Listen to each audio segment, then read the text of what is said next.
Kenapa lu masih miskin adalah lu nyaman untuk jadi seorang loser atau gue sebutnya pecundang. Setiap kali lu nggak punya duit, lu selalu tujuk orang ya, lu selalu salahinnya orang lain. Ini mentalitas yang dipunya sama orang-orang miskin. Mereka selalu nyari alasan atas kesialan di hidupnya. Ketika mereka nggak punya duit, mereka salahin, "Oh, bosnya kurang gaji mereka." Ketika mereka nggak punya duit, mereka salahin pemerintah. "Oh, kenapa bikin kebijakan seperti ini?" Keadaan ekonomi global pun lu salahin ya, bahkan keluarga lu sendiri pun lu salahin, "Kenapa gua dilahirkan di keluarga yang miskin ya? Gue pengen banget jadi kaya, kenapa gua dilahirkan di keluarga yang miskin?" Kebanyakan orang kaya itu lahir dari justru keluarga yang miskin.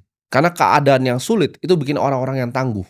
Semua orang ya dan semua hal lu salahkan atas diri lu yang nggak bisa kerja keras. Padahal sebenarnya kalau kita mau lihat ya, lu yang sebenarnya nggak becus dan nggak punya skill.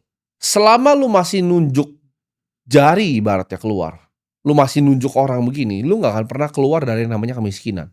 Kita sebagai seorang pengusaha, seorang investor itu harus sering salahin diri sendiri. Karena ketika gua bikin keputusan di market itu nggak ada yang bisa gua salahin kecuali diri gua sendiri. Orang miskin itu nggak pernah fokus ke dirinya ya, karena kenapa? Hatinya itu penuh dengan kebencian, penuh dengan iri, penuh dengan dengki ya. Ketika gue bikin acara misalnya kemarin, orang akan berkomentar, "Oh, sales Bitcoin," gitu.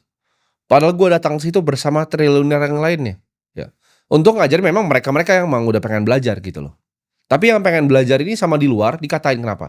Karena dengan orang luar ngatain mereka yang datang dan pengen belajar, mereka ngerasa status mereka ini naik sebagai seorang manusia.